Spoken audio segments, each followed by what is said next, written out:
Good evening, welcome to Rowlands Castle Golf Club. It's been a really busy Friday, it's just getting dusty, so probably got another hour of sunlight left. But before I go home, I just wanted to come out and do a quick video and talk to you a little bit about ball speed.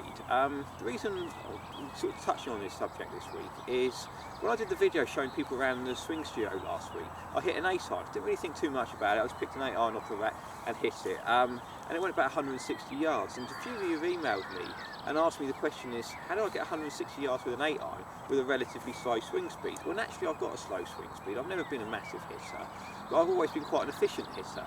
So the answer's simple. I hit this 8-iron last week out the centre of the club. I delivered the club square and it generated maximum ball speed. Ball speed is really where distance comes from. So the faster the ball leaves the club face, the further the ball will go. But that's only part of the story. I've got in my hand the Callaway Epic. Now, Callaway Epic has been a massive success. It's been phenomenal, really, since it's been launched in January. Callaway sold out several times. I've been amazed how popular it's been. And what they've prided themselves on is a really, really fast face, which generates maximum ball speed.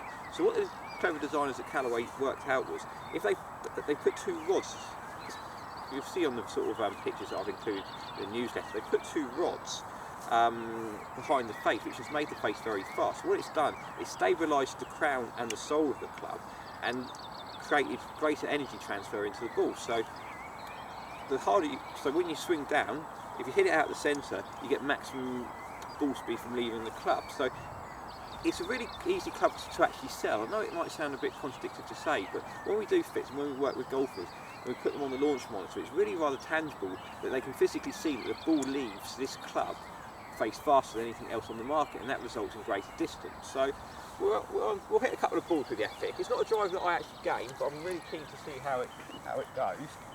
Keeping on the theme of last week, I've put a slightly shorter shaft in it, so I've got a 44.5-inch shaft in the head. I've put it at 10.5 degrees, so I'm interested to see how it goes. So a little bit stiff after working all day, so we'll give it a few whacks and I'll give you some feedback on it. I mean, looking down at the Epic, it's quite a classic looking club, so it's not overly modern in its approach, so it looks like a proper golf club really.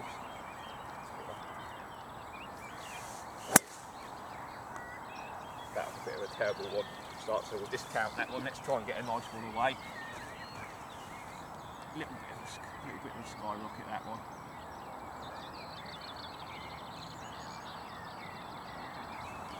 Concentrate.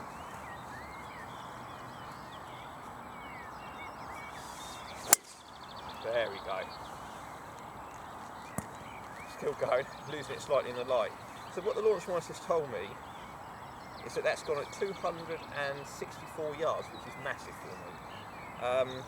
Swing speed 89 miles an hour, but pivotally the ball speed is 112 miles an hour of the face, and that's what's created the distance.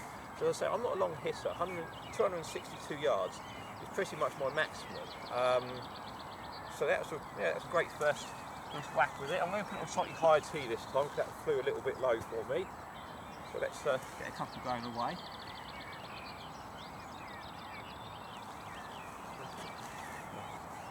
I think also what the jailbreak technology in the Epic's done as well, it's made it a very forgiving club. So I've been working with golfers and it seems to be wherever they hit it off the face, it still seems to go relatively straight. It reminds me a little bit of the Fusion that I've reviewed before. You know, you can't miss with it. It's got a very big sweet spot on it, which again it's great for the ball speed as well, because if you hit it slightly off centre, you don't have a massive loss of ball speed. So let's try not to hit it off centre, and let's hit a couple of nice ones.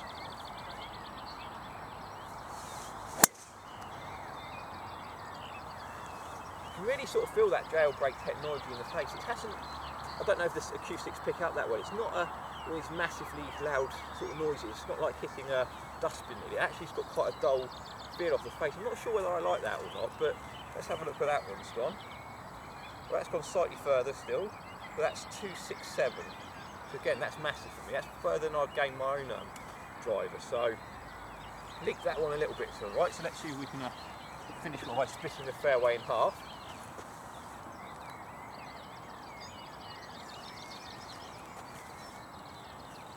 So I've got quite a short, as I said to you, I've got a shorter shaft in there as well, which gives me a little bit more control, helps me deliver that club square and get the ball going from the sweet spot, which helps generate the little bit extra distance.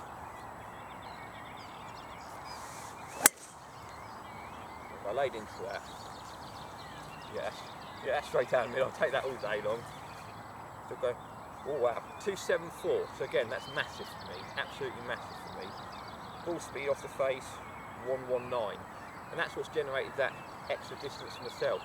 It's a very, very fast-faced driver, and I think, you know, it is a very much a premium product, but you see tangible returns with it. It's not, you know, it's not one of these clubs that you sort of see, or is it longer, is it not? There's no doubt about it, the Epic driver is longer. I've seen the proof of golfers, and it's all coming from that increased ball speed. It's not like some of Callaway's other models where it's had this longer shaft in it and more aerodynamic, and people swing it faster.